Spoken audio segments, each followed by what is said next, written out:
Silent હોય.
કે આજની એક યાત્રા આપણી ચાલુ થાય. લો ઓફ ઓક્ટેવ્સ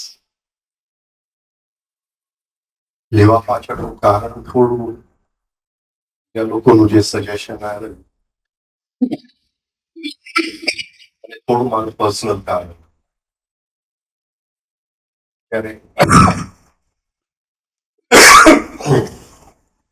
ત્યારે સાહેબના જે કામ સાહેબે કરેલું છે ઓક્ટેવ ખૂબ ગહેરું છે.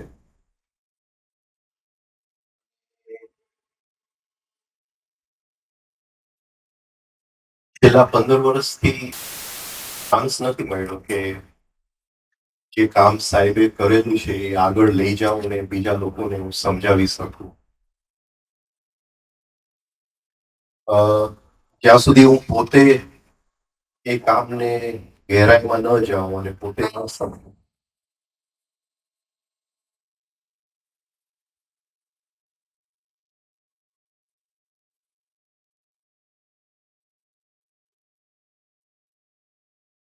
એટલે એક કારણ હતું કે જે લોકો મળવા આવ્યા કે 4-5 જણા ભલે નાનું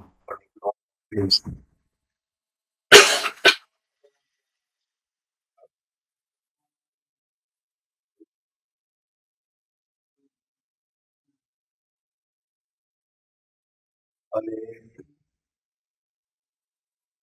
એની સાથે આ યાદ આવ્યું કે આ કામ કરવાનું છે. તો હોપફુલી આપણે એકદમ એક કરશું અહીંયાથી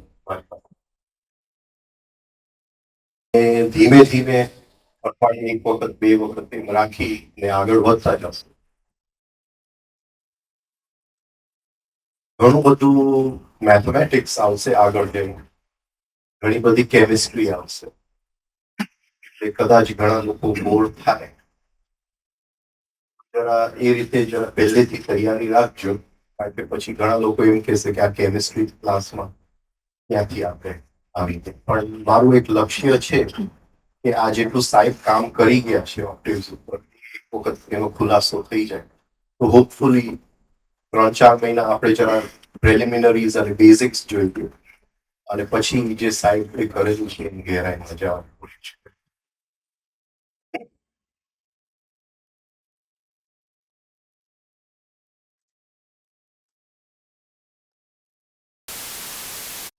ઓક્ટેવ જે વર્ડ છે કોઈ જોયેલું છે ડિક્શનરીમાં?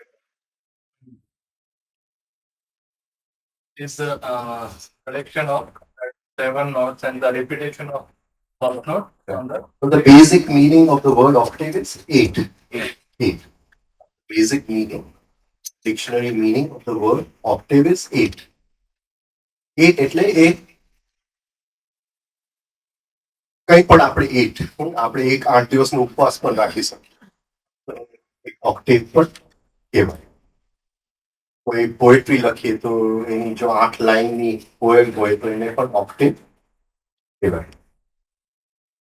હવે આ જે ઓક્ટેવ છે એનું જે લો છે, એનું ઓબ્ઝર્વેશન એ મ્યુઝિકલ સ્કેલ્સમાંથી ઉત્પન્ન, અને સૌથી પહેલો વ્યક્તિ જેને આ ઓબ્ઝર્વેશન કરેલું,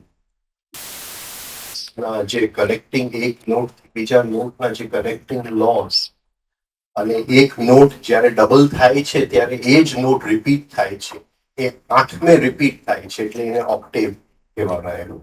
અને એ મ્યુઝિકલ સ્કેલ એ જે પહેલો વ્યક્તિ હતો એ 2,000-2,500 વર્ષ પહેલા, એનું નામ હતું પાયથાગોરસ. અને પાયથાગોરસે આ મ્યુઝિકલ સ્કેલની બહુ સ્ટડી કરી, અને એના એક્ઝેક્ટ મેથેમેટિકલ રિલેશનશિપ્સ જે આપણી પાસે છે એની શરૂઆત પાયથાગોરસ. પછી પાયથાગોરસે આખી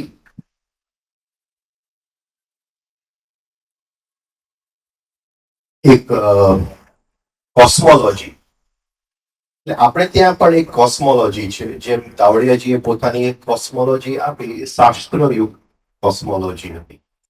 સત્યલોક, લોક, મહાકાલ, સ્વ, ભુવ, ભૂ, એવી રીતે તાવડિયાજીએ જે કોસ્મોલોજી આપી એ ગાયત્રી બેઝડ કોસ્મોલોજી. ઓમ ભૂ ભુવ સ્વ મહાજન તપ સત્ય, એ ગાયત્રી મંત્ર ઉપર એ કોસ્મોલોજી હતી. એ ઓરિજિનલ હિન્દુ કોસ્મોલોજીનું એને સાયન્ટિફિક રૂપ આપ્યું. તો પોતે પાયથાગોરસે પણ એક કોસ્મોલોજી કે સત્યને જો જોવું હોય અને બ્રહ્માંડને જો જોવું હોય તો એ ઇન ફિગર ઓફ એટ્સ, આખી એની કોસ્મોલોજી વોઝ ઇન ફિગર ઓફ એટ્સ. ચીનની અંદર પણ આ જ ઓક્ટેવનું પણ બહુ ગહેરાઈમાં સંશોધન થયું, અને એમાંથી નીકળેલું જે હતું ધ 2 બેઝિક પ્રિન્સિપલ્સ, તાઓમાંથી જે 2 બેઝિક પ્રિન્સિપલ્સ નીકળે છે, યિન અને યાંગ. એટલે લાઓ ત્સે કહે છે કે એ તાઓ કહી શકાય એમ નથી, એટલે એ અવ્યક્ત છે. એ જ્યારે વ્યક્ત થાય છે ત્યારે એ હેવન અને અર્થ તરીકે વ્યક્ત થાય છે, એ યિન અને યાંગ તરીકે વ્યક્ત થાય છે. 3 લીટીનું આખી એક કોસ્મોલોજી ઉત્પન્ન થઈ તાઓઇઝમની અંદર, જેને ઈ ચિંગ કહેવામાં આવે છે. અને ઈ ચિંગની અંદર બેઝિક 8x8 બેઝિક 64 હેક્સાગ્રામ્સ. પછી બુદ્ધ પોતે જ્યારે એમને પોતાનું ચાલુ કર્યું, એટલે the 8-fold path of truth, ફરીથી એને ઓક્ટેવ છે. પતંજલિએ જ્યારે યોગ સૂત્ર લખ્યું ત્યારે 8 limbs ઓફ યોગા, યોગાના 8 અંગ. જ્યારે ચેસની રમતની શોધ થઈ ત્યારે 8 × 8 64 સ્ક્વેર્સ. 1860 ની અંદર એક સાયન્ટિસ્ટ જોન ન્યુલેન્ડ એ રોયલ સોસાયટી ઓફ કેમિસ્ટ્રીની સામે એને મૂક્યું કે જે કેમિકલ એલિમેન્ટ્સ છે ધ બેઝિક એલિમેન્ટ્સ એના 8 ફેમિલીઝ છે. પણ તે વખતે જે પાયથાગોરસનું નામ બહુ ખરાબ રીતે લેવાતું હતું, એટલે જે સાયન્ટિફિક વર્ગ હતો એની અંદર એમ હતું કે પાયથાગોરસ તો એક ખાલી શું કહેવાય એક મેજિશિયન હતો. એટલે એક તે વખતે જ્યારે આ વાત એને મૂકી ત્યારે ખૂબ લોકો હસ્યા એની ઉપર. 10 વર્ષ પછી મેન્ડલે જેને પિરિયોડિક ટેબલ આપણે જ્યારે કેમિસ્ટ્રી સ્ટડી કરીએ છીએ એ પિરિયોડિક ટેબલ સાયન્ટિફિક વર્લ્ડ સામે મૂક્યું ત્યારે ખ્યાલ આવ્યું કે આખું 8ના ફેમિલીઝના રેપિટેશનની અંદર છે. આ કઈ નવી વાત નથી. આપણે ત્યાં પણ રેપિટેશન છે એ આવી જ રીતે આપણે ત્યાં પિરિયોડિક ટેબલ હતું, પણ એ ગુમ થઈ ગયું છે. તો આ આખી એક કેમિસ્ટ્રીની periodic table in octaves 8 families of chemical classification of elements અને એનું રેપિટેશન. તો જે સાયન્ટિફિક કોમ્યુનિટી હતી, જે રોયલ સોસાયટી ઓફ કેમિસ્ટ્રી, એ લોકો જે આને બહાર કાઢેલો ન્યુલેન્ડ એને પાછો લઈ આવ્યો અને એને બહાર કરે. આજે જ્યારે સાયન્સ ડીએનએ આરએનએ નું કનેક્શન શોધી રહ્યા છે, the molecular system governing the evolution of life, અને કઈ રીતે codes are transmitted between DNA and RNA, તો 8 × 8 64 કોડોન્સ છે. ફરીથી ત્યાં લો ઓફ ઓક્ટેવ્સ આવે. ઇવન તો આ લો ઓફ એ આપણે 8 ગણીએ પણ એને ગુરજેફે નામ આપ્યું the law of 7. Law of 7 ઉપર આપણે આવીએ એની પહેલા એક બેઝિક લો છે જેનું નામ છે the law of 3. The law of 3 forces. આપણે ત્યાં એને 3 ગુણ કહેવામાં આવતું હતું, 3 એટ્રીબ્યુટ્સ કહેવામાં આવતું હતું, તમસ, રજસ અને સત્વ. તાવડિયાજી કહે છે કે એ જે સત્ય છે એ જ્યારે બેલેન્સમાં હોય છે ત્યારે એની અંદર 3 ગુણ વ્યાપ્ત હોય છે, દેખાતા નથી.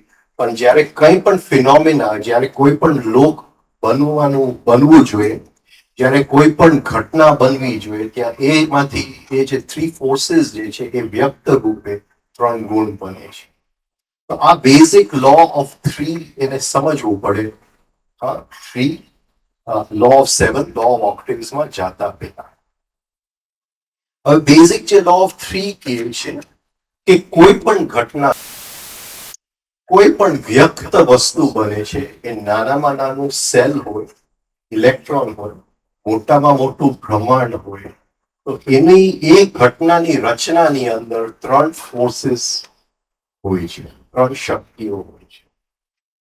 હવે બેઝિક જોવાનું છે કે જે એબ્સોલ્યુટ છે, જે પરમાત્મા છે, એ એક વાઇબ્રેશન છે અને એ વાઇબ્રેશનને વ્યક્ત થવું છે. શું કામ વ્યક્ત થવું છે એ કહી ન શકાય, પણ એને વ્યક્ત થવું છે એટલે એ વાઇબ્રેશન ટ્રેવલ થાય છે, એ સફર કરે છે.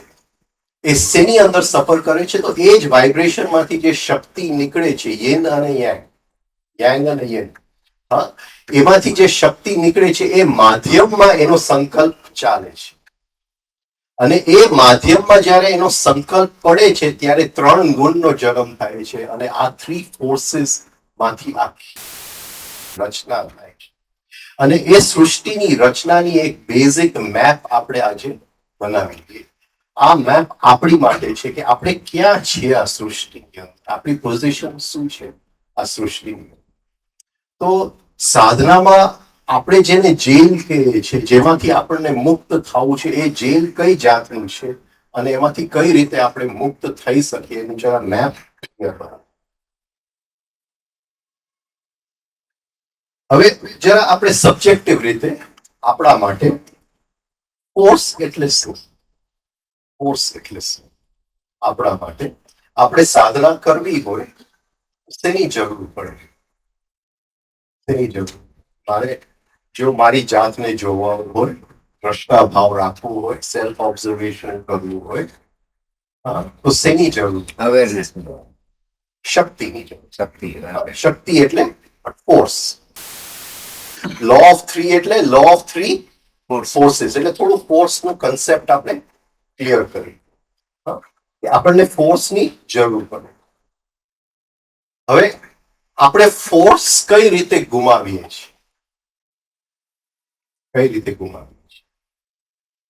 Vote is it that we lose force? ગુરુજેફનો એક બહુ જ ફેમસ શબ્દ છે. Why do we lose force? Because of identification. Identification. This is the basic. કે જ્યાં આપણે આઈડેન્ટિફાઈડ છે, જ્યાં એકરૂપ છે, જ્યાં હિપ્નોટાઇઝ છે જીવનથી, ત્યાં શક્તિ આપણે ગુમાવીએ છીએ. અને સાધનાની માટે શક્તિની જરૂર છે. રાઈટ? એટલે હર ક્ષણે જીવન આપણી પાસેથી શક્તિ છીનવાની કોશિશ કરી રહી છે. કઈ ને કઈ પ્રસંગ જીવન સામે લઈ આવશે. આપણે ગુસ્સે થઈ જશું, ઇરિટેટ થઈ જશું. તો જેવું ઇરિટેટ થયા એટલે જીવન આપણી પાસેથી શક્તિ છીનવી લીધી. શું કામ ઇરિટેટ થયા? કારણ કે એ ઘટનાની અંદર આપણે હિપ્નોટાઇઝ થઈ ગયા. કોઈ કે આ કાંકરો ફેંક્યો, કોઈ કે વાત કરી આપણી સાથે, એમાં હિપ્નોટાઇઝ થઈ ગયા. એને એ જે હિપ્નોસિસ છે એને ગુરુજેફ આઈડેન્ટિફિકેશન કહે છે. એ આઈડેન્ટિફિકેશનમાં વી લૂઝ ફોર્સ. હવે how do we save force? How do we save force? પહેલી વસ્તુ કે સેવિંગ ફોર્સમાં આપણે એ જોવું પડે કે હું ક્યાં ક્યાં ફોર્સ ગુમાવું છું. ક્યાં ક્યાં ફોર્સ ગુમાવું છું. કઈ કઈ સૌથી પહેલું આપણે શું મૂકશું? વિચાર, ચિંતા. રાઈટ? ચિંતા. પછી અનનેસેસરી ટોક, અનનેસેસરી ચેટર. બીજું શું? Day dreaming. આ બધી વસ્તુઓની અંદર we are always losing force. એટલે પહેલી વસ્તુ વી સ્ટોપ.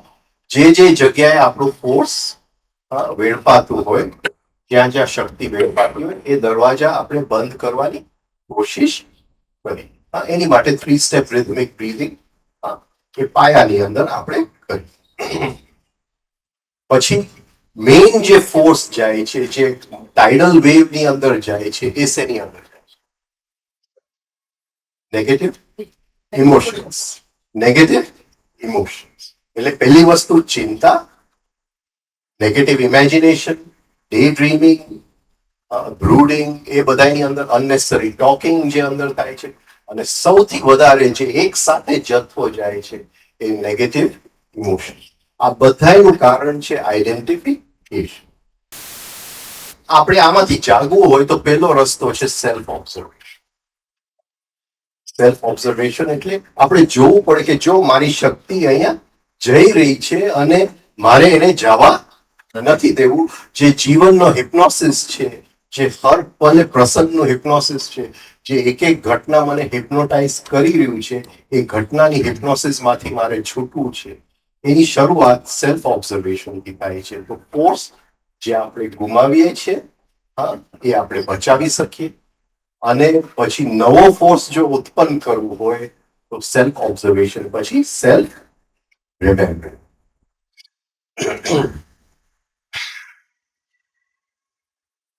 ત્યારે આપણે બીજાનો વિચાર કેટલો કરીએ છીએ આખા દિવસ?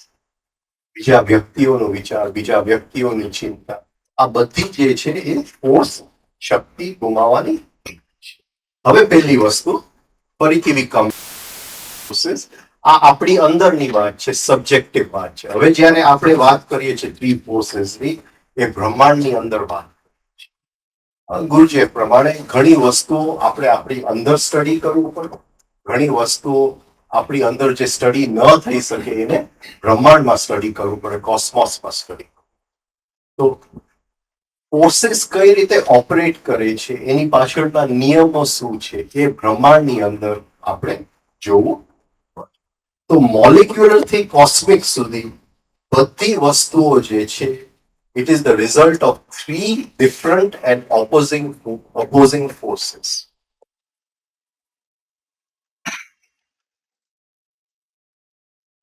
Three phenomena. એટલે કોઈ પણ ઘટના, કોઈ પણ is the result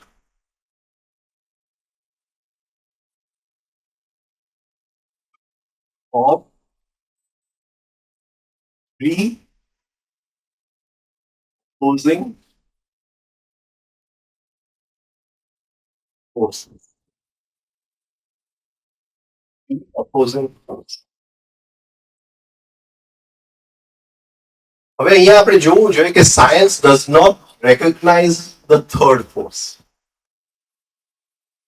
અહીંયા આપણે કહીએ છીએ કે law of three. સાયન્સ કહે છે એક્શન અને reaction. It does not recognize third force. સાયન્સની અંદર ક્યાંય થર્ડ ફોર્સ નથી. મારે કંઈક બનાવવું છે જીવનની અંદર, એક ફેક્ટરી બનાવવું છે, થોડા પૈસા કમાવા છે, તો મારું એક્ટિવ ફોર્સ છે. જે વચ્ચે મને અડચણો આવશે એ પેસિવ ફોર્સ છે. એને હું સરમાઉન્ટ કરી નાખીશ, એની હું આગળ એની ઉપર હું પસાર થઈ જઈશ તો મારું કામ આગળ જશે. પણ જે એઝોટેરિક સાયન્સ જે છે એ કહે છે કે there is a third force. અને એ થર્ડ ફોર્સ કોઈ પણ એક ફોર્સના પક્ષમાં આવે છે. એ જો અડચણના પક્ષમાં આવે તો ગમે તે હું કરીશ, મારું કામ આગળ નહીં જાય. જે કે હું ગમે તે સારું નક્કી કરું, બહુ ભણેલો હોઉં પણ તોય કદાચ મારું કામ આગળ નહીં થઈ શકે, કારણ કે જે થર્ડ ફોર્સ છે એ અડચણોના પક્ષમાં. એટલે ક્યારે થર્ડ ફોર્સ મારા પક્ષમાં છે એ જો મને જોતા આવડી જાય તો મને ખ્યાલ આવે કે હવે કામ કરીશ તો મારું કામ પાર પડી જવાનું છે. પણ આપણે થર્ડ ફોર્સ બ્લાઇન્ડ છે, થર્ડ ફોર્સ જોઈ નથી શકતું. તો એ કહે છે કે કોઈ પણ મેનિફેસ્ટેશન, કઈ પણ વસ્તુ વ્યક્ત થાય છે એ થ્રી ફોર્સ રિઝલ્ટે વ્યક્ત થાય છે. હવે આની અંદર એક બહુ ઇમ્પોર્ટન્ટ વર્ડ છે. એ કયો વર્ડ છે? કયો વર્ડ છે?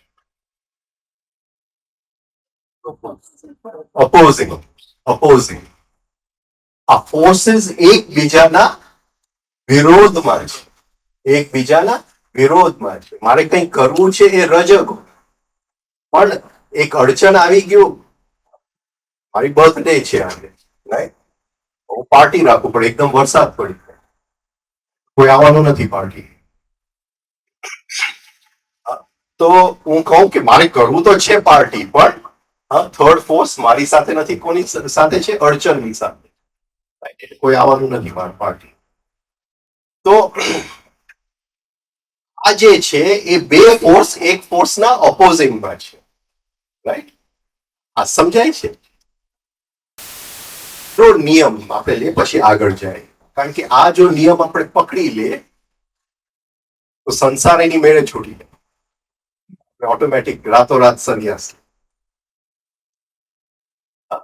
તમને એક હિન્ટ આપ્યું.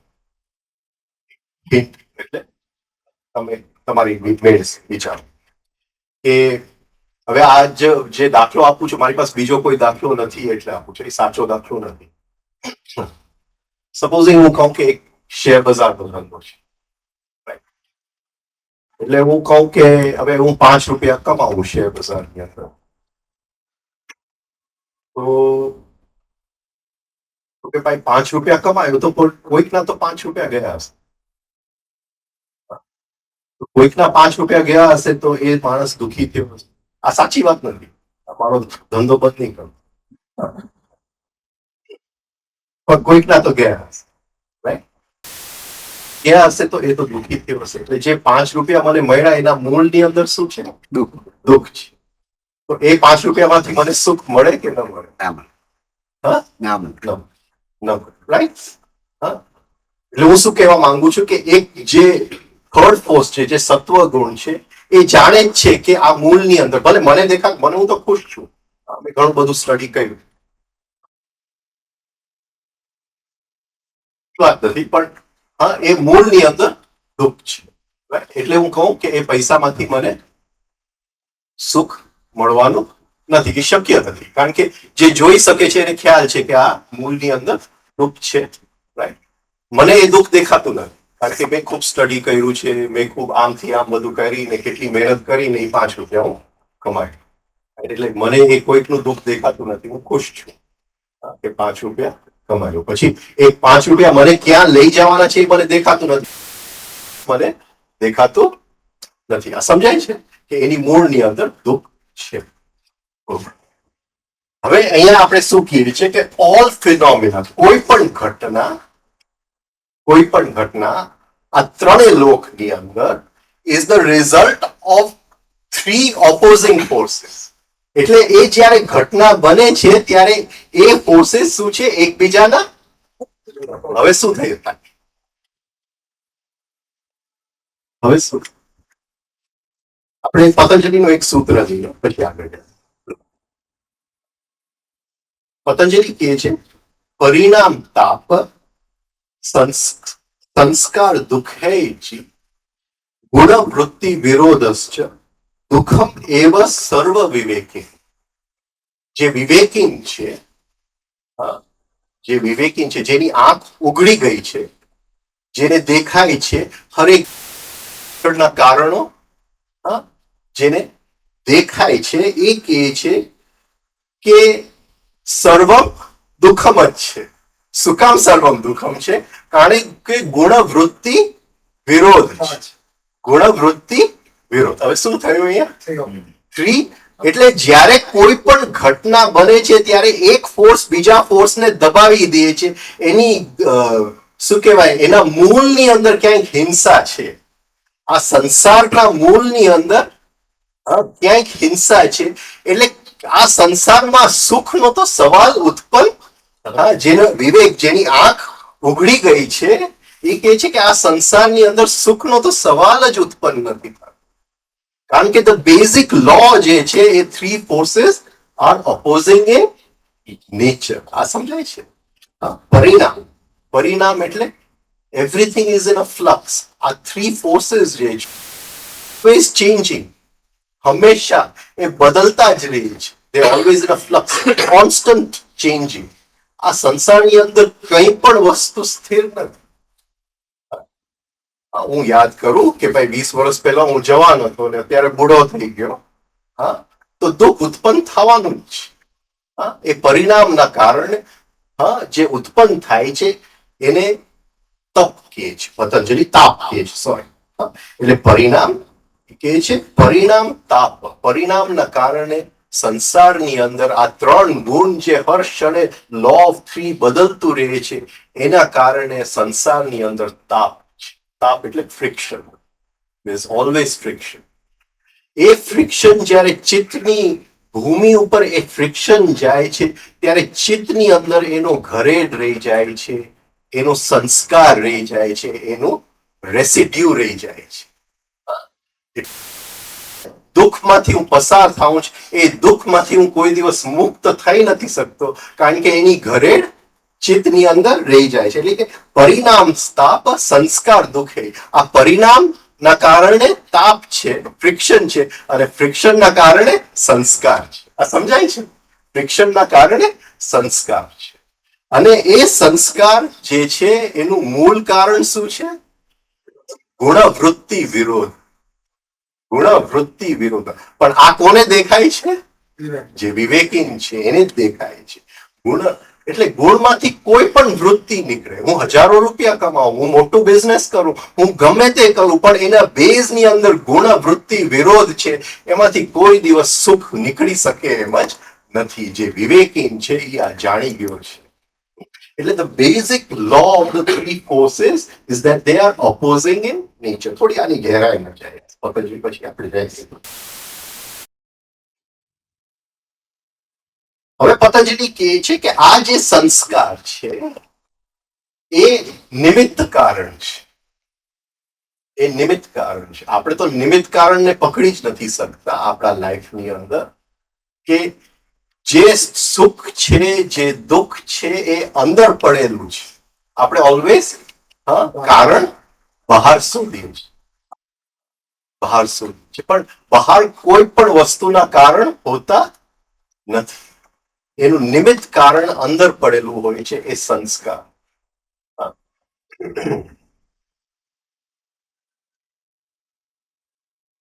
હવે એની પાછળનું એક રિયલ કારણ છે, નિમિત્ત કારણ અને એની પાછળનું રિયલ કારણ છે. રિયલ કારણ શું છે? ગુણવૃત્તિ વિરોધ. એ એનું રિયલ કારણ છે. પણ એનું ઇન્સ્ટ્રુમેન્ટલ નિમિત્ત કારણ સંસ્કાર, કે મારી અંદર દુઃખ પડ્યું હતું એટલે મને દુઃખ આવ્યું. પણ ન પડ્યું હોત તો એ દુઃખ તો આવવાનું જ હતું, કારણ કે રિયલ કારણ તો એ જ છે. આ સમજાય છે? એમ પતંજલિ કહે. હવે આપણે કહીએ છીએ કે નહીં, મને તો આટલા હું પૈસા કમાડો તો મને સુખ આવ્યું, મને આની સાથે મારા લગ્ન થયા તો મને સુખ આવ્યું, રાઈટ? આવા મને નવા કપડા લીધા.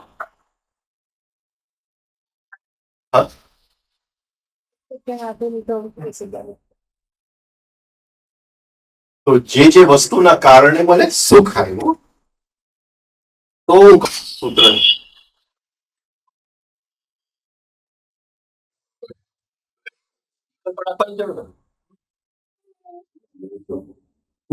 મૂળ કર્મ આશય દ્રષ્ટ અદ્રષ્ટ જન્મ વેદન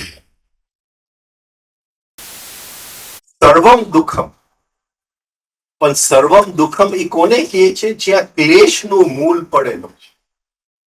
જ્યાં ક્લેશનું મૂળ પડેલું છે. ક્લેશનું મૂળ એટલે ક્લેશ, ટુ ક્લેશ. હા, ક્લેશનું મૂળ ક્યાં છે? અહીંયા જ છે. એટલે ક્લેશ મૂળ કર્માશય, એમાંથી જે ભેગું થાય છે એને કર્માશય. એક પછી એક જે સંસ્કાર અંદર પડેલા છે એને કર્માશય. એટલે હર ક્ષણે આપણે શું કરી રહ્યા છીએ? એવા કંઈક બીજ વાવીએ છીએ જે આગળ જઈને એ જ વસ્તુ ફરીથી રિપીટ થાય, તો એને કર્માશય. કોઈ વખતે દેખાય, કોઈ વખતે ન દેખાય. દ્રષ્ટ અદ્રષ્ટ જન્મ વેદનીય. એ જન્મો સુધી એ વેદનીય દુઃખ જ આપવાનું છે. આગળ કહે છે તે આહલાદ પરિતાપ ફલ પુણ્ય અપુણ્ય હેતુ. પણ આહલાદ પરિતાપ સુખ પણ આપી શકે, એ દુઃખ પણ આપી શકે. એ શેની ઉપર નક્કી છે? કે કરતી વખતે પુણ્ય અપુણ્ય હેતુત્વ. What is the motive? What is the motive? કરતી વખતે શું છે એની પાછળનું મોટિવ? કરવા પાછળનું મોટિવ, કારણ શું છે? એ કારણ જો પુણ્ય હોય, એક્સટર્નલ કન્સિડરિંગ હોય, તો એ સુખ આપશે. એ કારણની અંદર ઇન્ટરનલ કન્સિડરિંગ હોય તો એ દુઃખ જ આપશે. પણ એ શેની માટે છે? એ આહલાદ પરિતાપ, ખાલી એનું ફલ છે, પણ એનું અંતિમ ફલ તો દુઃખમ જ છે. કારણ કે વિવેકીન જે જાગી ગયો છે, જેને થર્ડ ફોર્સ દેખાય છે, એની માટે તો સર્વમ દુઃખમ છે. સુખ આપી શકાય એમ છે જ નહીં આ સંસારમાં. અચ્છા, હવે નાવ વી કમ ટુ, આપણે લો ઓફ ઓક્ટેવ્સ તો કરશું, પણ એનો ઉપયોગ કઈ રીતે કરશું? હવે કોઈ પણ ઘટના આપણા જીવનની અંદર બને તો એની પાછળ હવે 3 કોઝ હોવા જોઈએ. કયા 3 કોઝ? બોલી તો ગયો છું. કયા? 3 વસ્તુ. એક મોટિવ, બીજું ગુણવૃત્તિ જે હંમેશા દુઃખ જ આપશે, અને ત્રીજું ઇન્સ્ટ્રુમેન્ટ સંસ્કાર. રાઈટ? એટલે આ ટેબલ એક કાર્પેન્ટરે બનાવ્યું. તો આમાં રિયલ કોઝ શું છે? 3 વસ્તુ ભેગી થઈ. રિયલ કોઝ લાકડું, પણ એ લાકડાને શેપ આપ્યું, તો એને શેનાથી શેપ આપ્યું? હથોડી. અને તો એ નિમિત્ત કારણ હોય. એ નિમિત્ત કારણ. પણ હજી એક કારણ છે. એનું કારણ શું હતું? એનું મોટે. તો જેમ કોઈ પણ ઘટના is the combination of 3 forces subjectively આપણી અંદર, એ કોસ્મોલોજીકલી થઈ ગઈ. એટલે બ્રહ્માંડની અંદર. પણ આપણી અંદર જ્યારે આપણે કોઈ પણ વસ્તુને જોવાની હોય ત્યારે એને 3 વસ્તુ જોવું પડે. એનું રિયલ કોઝ શું છે, ગુણવૃત્તિ વિરુદ્ધ કઈ ગુણવૃત્તિનો ફ્લક્સ શું છે, કયો ગુણ કોની સામે છે, સત્વગુણ કોના પક્ષમાં છે, એ ફ્લક્સ એનો રેશિયો શું છે. ઇન્સ્ટ્રુમેન્ટલ કોઝ કયા બહારનું હું કારણનું વાત જ નથી કરતો. નિમિત્ત કારણ એટલે અંદરનો સંસ્કાર કયો છે, મારી અંદર શું પડેલું હતું કે આ ફ્લક્સમાંથી એ નીકળી આવ્યું, કયો સંસ્કાર નીકળી આવ્યો. અને ત્રીજું, આ ઘટના કરવા પાછળનું મારું મોટિવ, પુણ્ય અપુણ્ય હેતુત્વ. આ કરવા પાછળનું મારું મોટિવ શું હતું. આ જો આપણે જોઈ શકશું તો સેલ્ફ ઓબ્ઝર્વ થશે. આ 3 વસ્તુ હર જગ્યાએ આ 3 પ્રશ્ન પૂછવા. The instrumental cause, the real cause, motive. 3 વસ્તુ ભેગી થાય ત્યારે કોઈ પણ ઘટના બને, બાકી એ ન બની શકે.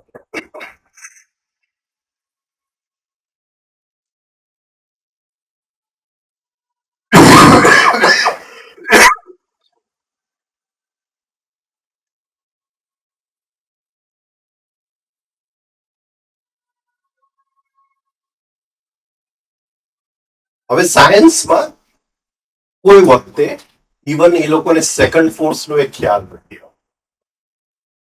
સેકન્ડ ફોર્સ હોય છે તો ન્યૂટન્સ લો ઓફ જે મોશન છે એની અંદર કહે છે કે unless it is opposed the what you call impulse will continue in the same direction. હવે આ 3 ફોર્સીસ ને એક્ટિવ એટલે રજોગુણ, પેસિવ એટલે તમોગુણ અને ન્યુટ્રલાઇઝિંગ એટલે સત્વગુણ. પતંજલિ એને નામ આપ્યા છે. ન્યુટ્રલાઇઝિંગ ને પ્રકાશ, એક્ટિવ એટલે ક્રિયા અને તમોગુણ ને સ્થિતિ. પ્રકાશ, ક્રિયા, સ્થિતિ. હવે જ્યારે એ ફ્લક્સ ની અંદર હોય છે ત્યારે આ 3 ગુણ જે છે, 3 ફોર્સીસ જે છે એ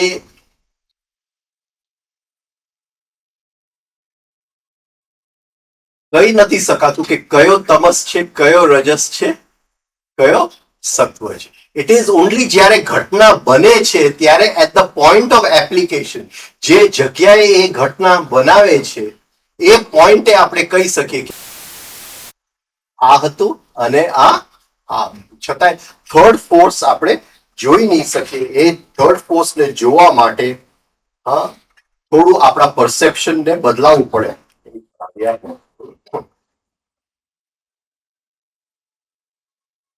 That is, they are active, passive, neutralizing in relation to one another. Baki all 3 are just forces.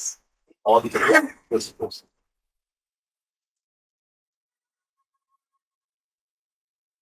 હવે શું કામ આપણે થર્ડ ફોર્સ જોઈ નથી શકતા?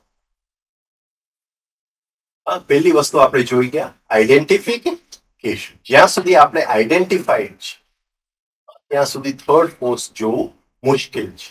છતાંય જે ઘટના બને છે એ ઘટના બને છે ત્યાં થર્ડ ફોર્સ હોવું જ જોઈએ. એટલે જે જગ્યાએ ઘટના બને છે જો આપણે થોડું જોઈ શકીએ કદાચ આપણે થર્ડ ફોર્સને પકડી શકીએ. બીજી છે કઈ રીતે જોઈ શકીએ? જ્યારે ઘટના આપણે, જ્યારે વસ્તુ આપણે શરૂ થાય છે, કઈ રીતે? Favor કરે. So if it is successful તો favor કરે. ફેવર કરે. most intended અને happen થાય. એટલે આપણી જો સેન્સિટિવિટી હશે તો મુશ્કેલ, પણ સેન્સિટિવનેસ હશે તો કદાચ આપણે થર્ડ ફોર્સ કઈ દિશામાં જાય છે એ આપણે એને સેન્સ કરી શકીએ. ત્રીજું કઈ રીતે? બધું કયું Third force જોઈ શકે. Sensitivity. Sensitivity, sorry, sensitivity.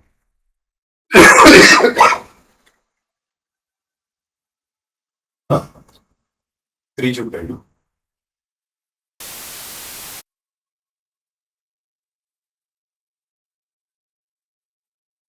in the medium.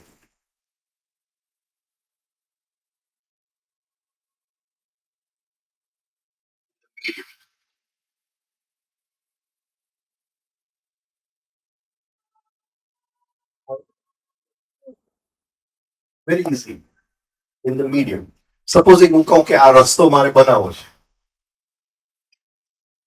તો હું કહું કે ભાઈ આ રસ્તો બનાવો, તો ત્યાં તો આ આવે છે કે ભાઈ મારી પાસે કઈ કામ નથી, તમારો રસ્તો બનાવવો છે, તો મીડિયમ આવી ગયો ને, રાઈટ?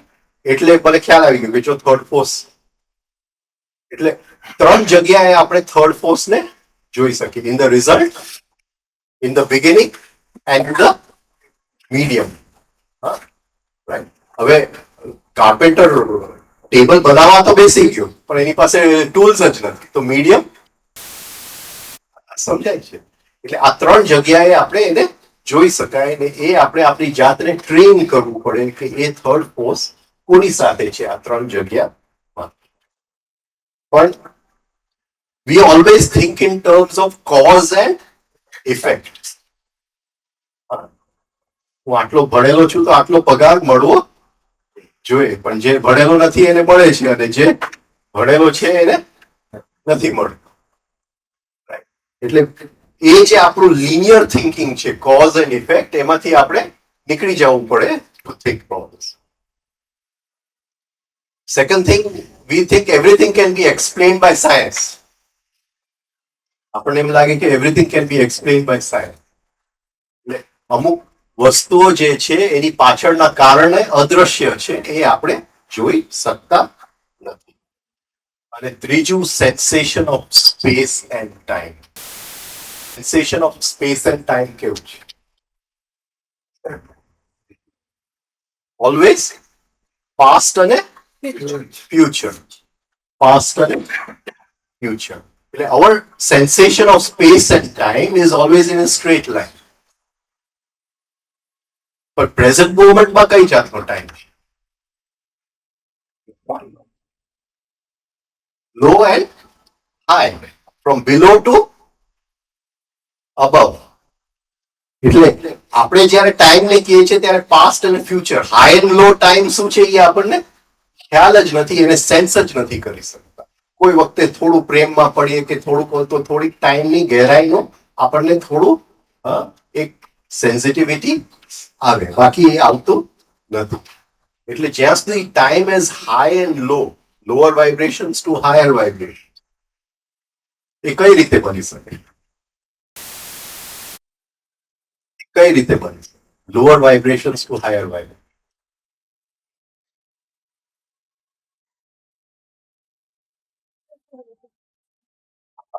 એક એક્ઝામ્પલ આપો.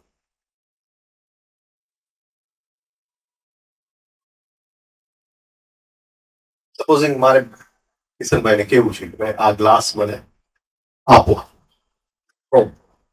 કે આ ગ્લાસ આપ, તો વાઇબ્રેશન્સ કેવા છે? લોઅર છે કે હાયર છે? હું કહું કે આ ગ્લાસ મને આપશો, Yeah. રાઈટ? તમે સમજો છો?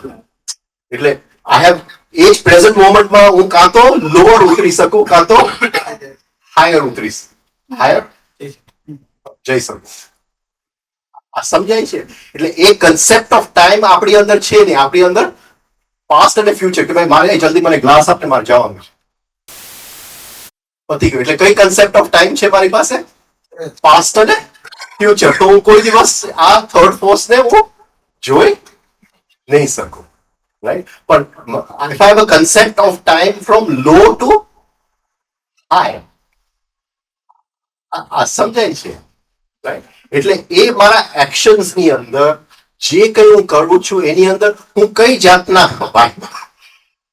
વાઇબ્રેશન્સ લઈ આવું છું, હું કઈ જાતના વાઇબ્રેશન્સ લઈ આવું છું.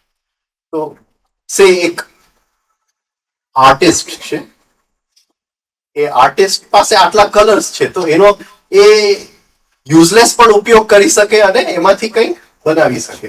તો આપણી પાસે આટલું છે આ પ્રેઝન્ટ મોમેન્ટની અંદર, તો આપણે આ ટાઈમની અંદર વર્ટિકલ ચડવું છે કે નીચે ઉતરવું છે, એ આપણા કોઈ કે વર્ડ વાપર્યું હતું ને, અવેરનેસ પણ, બસ એ અવેરનેસ આનું હોવું જોઈએ કે મારે શું છે ટાઈમની. એટલે એક આપણું ટોન ઓફ વોઇસ, આપણી ભાષાનો ઉપયોગ, આંખનો ભાવ, આપણે કઈ રીતે ટચ કરીએ છીએ, એ બધું જે છે it will take us out from present and past અને ફ્યુચર ટુ લો ટુ એમાં જો આપણે આવી જાય તો ત્યાં third force is always in present moment, always present મોમેન્ટની અંદર પડેલું છે. તો પ્રેઝન્ટ મોમેન્ટની જો થોડી સંવેદના આવી રીતે લેતા શીખીએ તો એ આવી જાય.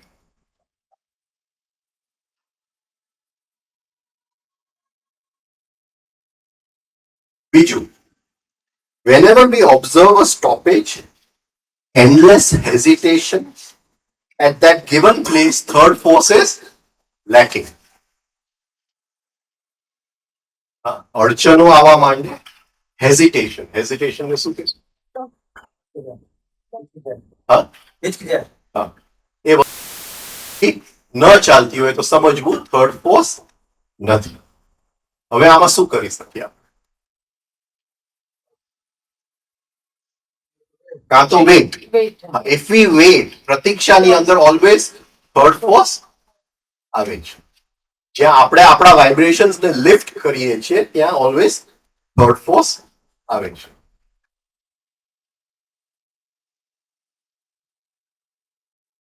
પણ આપણે જો ઉતાવળમાં હોય, રિઝલ્ટ ઓરિએન્ટેડ હોય, કે આટલું મારે રિઝલ્ટ કરવું છે તો result is always in future, તો આપણે કોઈ દિવસ થર્ડ ફોર્સ.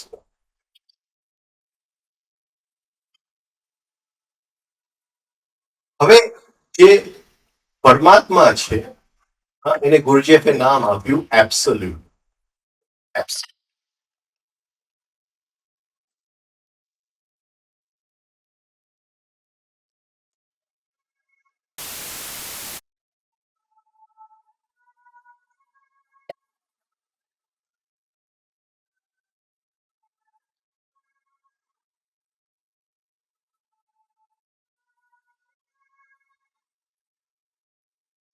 એની અંદર થ્રી ફોર્સીસ છે, પણ એ થ્રી ફોર્સીસ કેવા છે? In unit.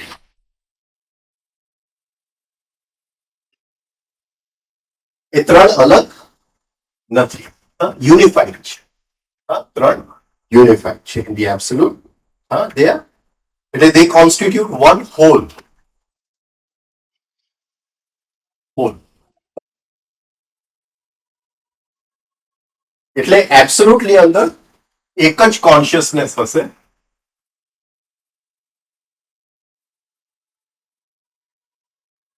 એક જ વિલ હશે અને એક જ અન્ડરસ્ટેન્ડિંગ.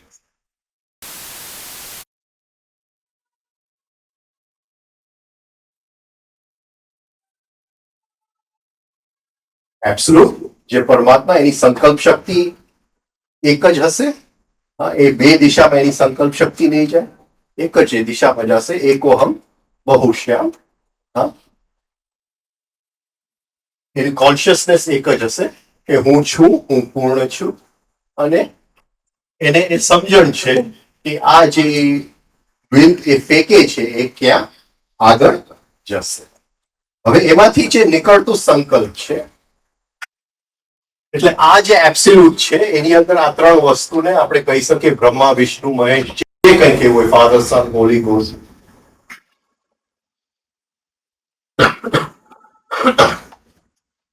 હવે આમાંથી આ જે થ્રી ફોર્सेस જે છે એબ્સોલ્યુટની અંદર, થ્રી ફોર્सेस પડે છે અને ફરીથી ભેગા થાય છે અને એમાંથી સૃષ્ટિનું નિર્માણ થાય છે. આ જે સૃષ્ટિનું નિર્માણ થાય છે એને ગુરુજીએફે નામ આપ્યું રે ઓફ ક્રિએશન.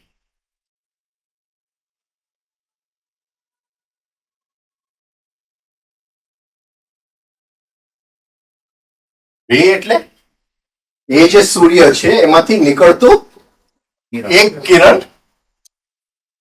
એને ગુરુજીએફે નામ આપ્યું રે ઓફ ક્રિએશન. એ જે એમાંથી એક કિરણ નથી નીકળતું, ઘણા બધા કિરણ નીકળે છે, પણ આ એક કિરણને આપણે નામ આપશું જીવ. એ જીવ શું યાત્રા કરે છે એ આપણે જોઈ લઈએ.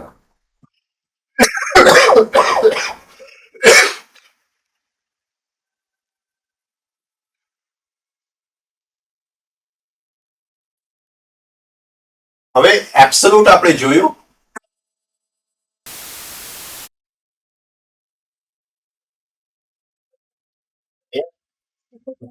એક જ છે, form one, ઇનડિવિઝિબલ્સ.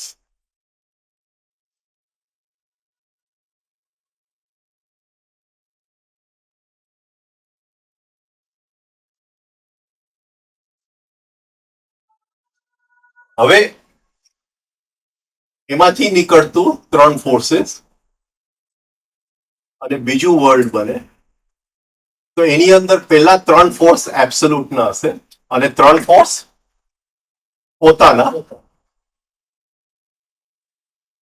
This world number 2, 6 forces.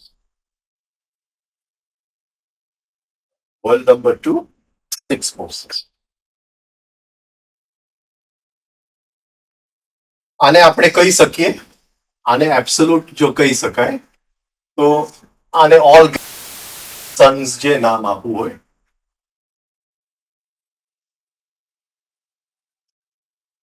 All ગેલેક્સીઝ, all Sons જે કહીને નામ. હવે એમાંથી ફરીથી 3 ફોર્सेस હજી, રાઈટ? એટલે 3 ફોર્सेस ઓફ એબ્સોલ્યુટ, બરાબર? આના કેટલા છે? 6 અને પોતાના 3.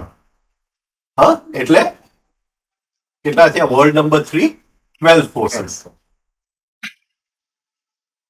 World number 3, 12 forces. Right? The sun.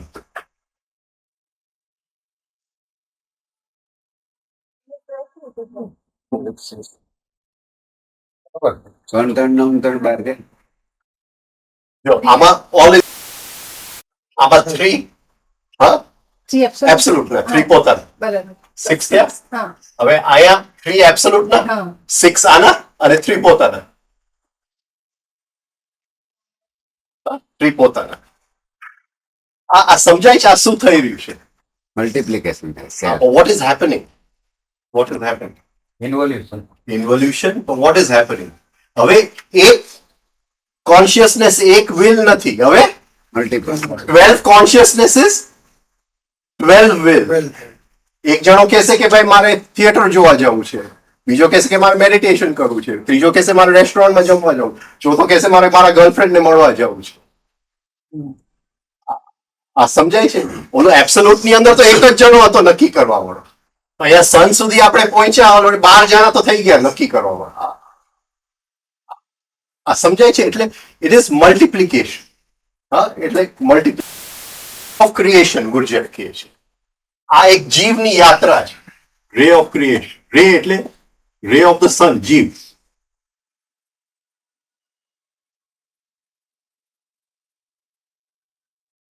બીજું શું થયું?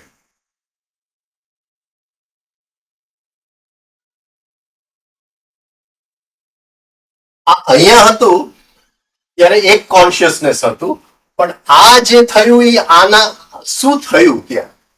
There was a process of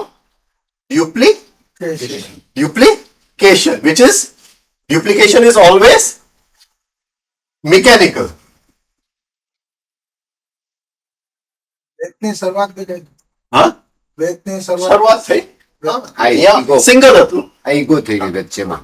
આ મિકેનિકલ એટલે શું થયું? હા, Low vibration. લોઅર વાઇબ્રેશન્સ એટલે એક મિકેનિકલનેસ આવી ગઈ. હા, યંગ આવી ગયો, કારણ કે હવે process of ડ્યુપ્લિકેશન goes further. 3 of absolute, 6 of this, 12 of this, 3 of this, 24 all planets.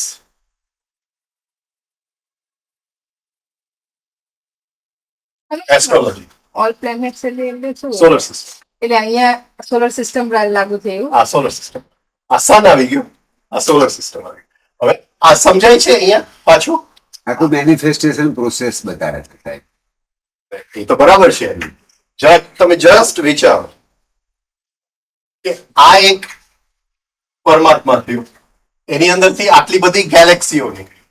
હવે પાછી એક એક ગેલેક્સીનું પોતાનું એક સન, એક એક કેટલા સન છે, એક એક સન નું પોતાનું, પ્લેનેટરી એટલે આખું જે જંજાળ જે છે, આ એક આપણે લેતા જઈએ છીએ, right? Next will be 3 of absolute, 6 of 2, 12 of 3, 24 of 4, and 3 of own. કેટલા થયા? 48 અર્થ.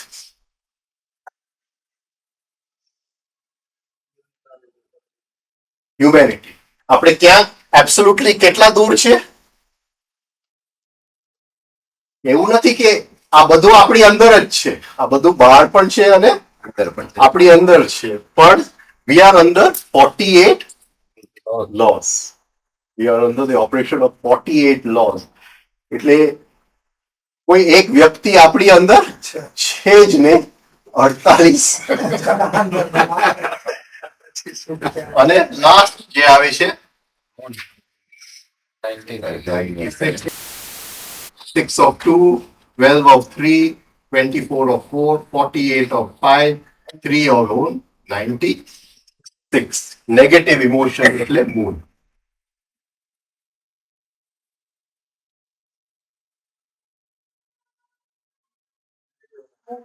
We have 96, not 48. 96. એટલે જ્યારે આપણે નેગેટિવ ઇમોશનમાં હોય છે ત્યારે આપણે Farthest from the absolute. અહીંયા આની જો સંકલ્પ જે છે એ અહીંયા પૂરી થઈ જાય છે. હા? આને રે ઓફ ક્રિએશન.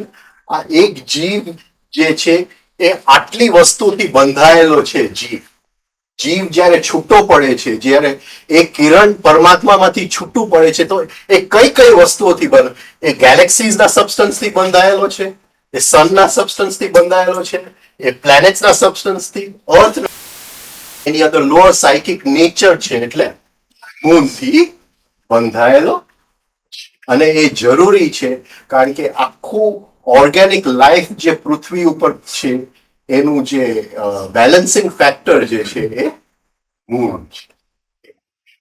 આજે સાયન્સ કહે છે કે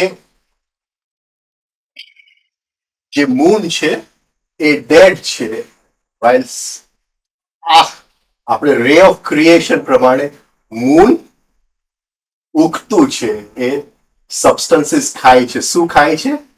આપણા નેગેટિવ ઇમોશન્સ.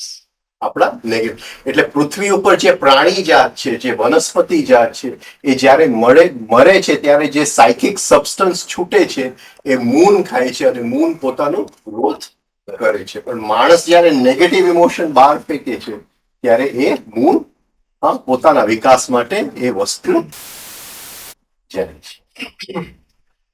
હવે કોઈ પણ આમાં દુનિયા હોય એની સૌથી વધારે અસર કઈ દુનિયાની પડે? તો એની નજીક છે. આપણે અર્થ ઉપર છીએ તો આપણને બે દુનિયાની સૌથી વધારે અસર પડે એ મૂન અને પ્લેનેટ. મૂન અને પ્લેનેટ આ બેવની અસર આપણી ઉપર પડે. હકીકતે આપણો જે જીવ છે એ જે સબસ્ટન્સ થી બનેલો છે એ જીવ ભલે અંદર કિરણ થ્રી ફોર્સીસ નું એનું છે, પણ બાકીનું જે છે એ બધું પ્લેનેટ્સ નું લગભગ બંધારણ છે.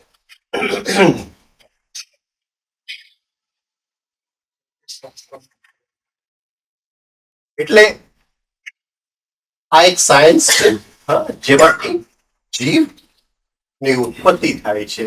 હવે આ જે રે ઓફ ક્રિએશન જે છે એ બને છે પ્રમાણે. આ તો જસ્ટ તમને સમજાવવા પૂરતું. આની અંદર એક લો કામ કરે છે.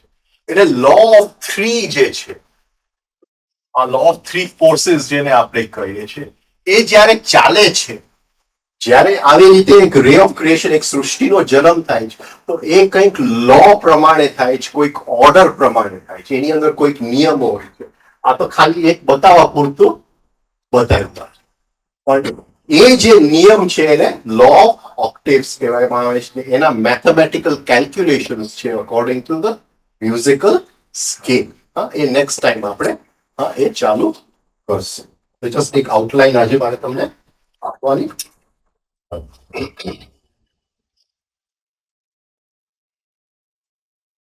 આ એક બેઝિક મેપ છે. આ બેઝિક મેપ કોઈ પણ ધર્મમાં છૂટું નથી. બધા ધર્મના મેપ્સ આ મેપની અંદર આવી જાય. અને એ મેપની અંદર એક સિંગલ રીતે આપણે જોઈ શકીએ કે આપણી જગ્યા અને પરમાત્મા વચ્ચે આખી સૃષ્ટિની અંદર આપણે ક્યાં ઊભા છે અને ક્યાં આપણને જવાનું છે.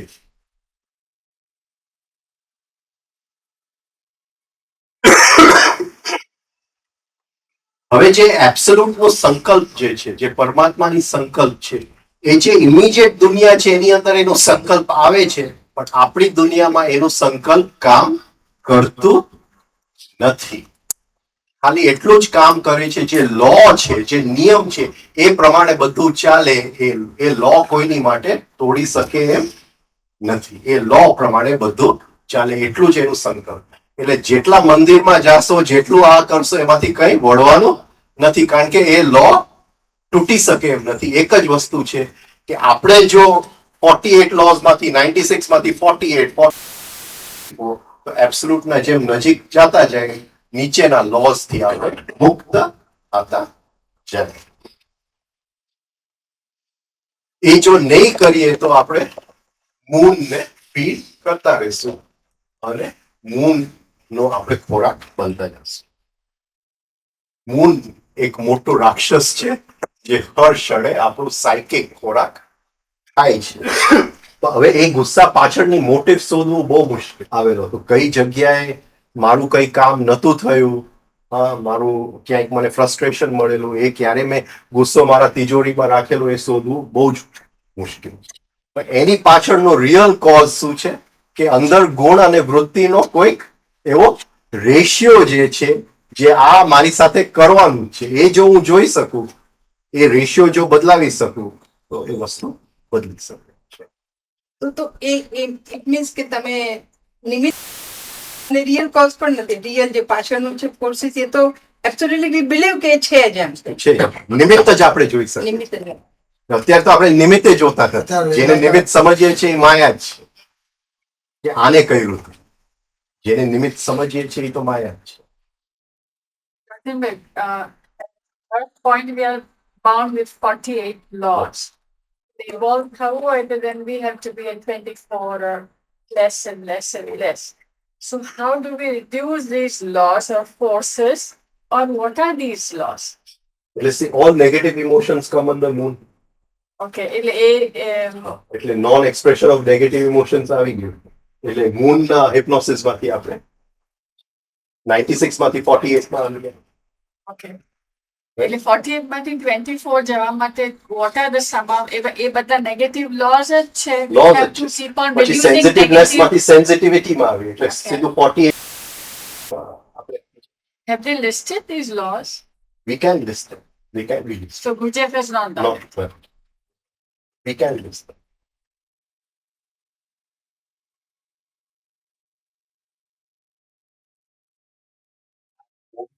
બની શકે ને એબ્સોલ્યુટ કેસ એટલે આવું વાઇબ્રેશન એટલે ઓમ. આવું Three forces.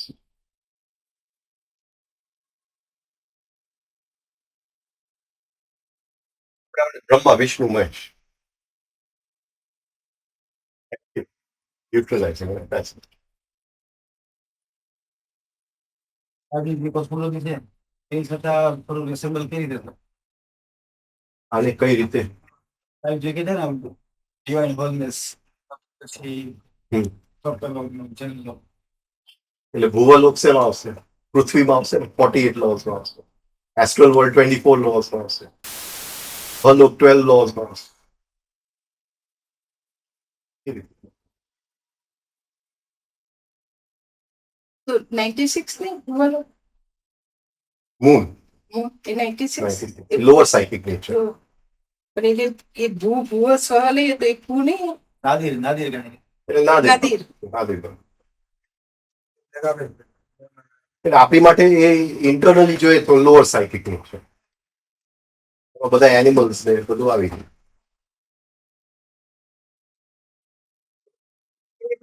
all three do not become balanced.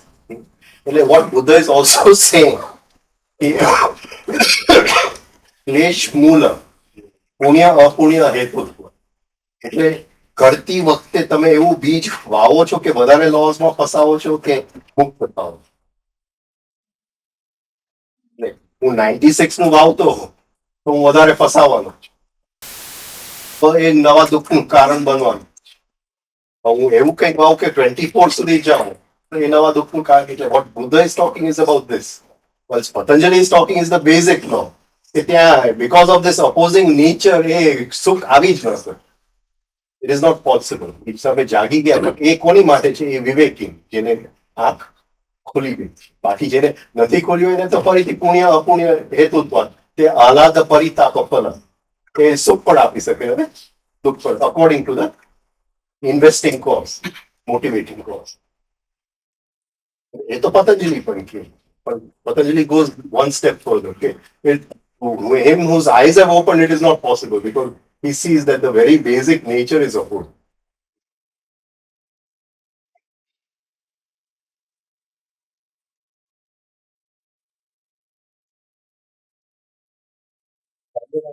પૈસા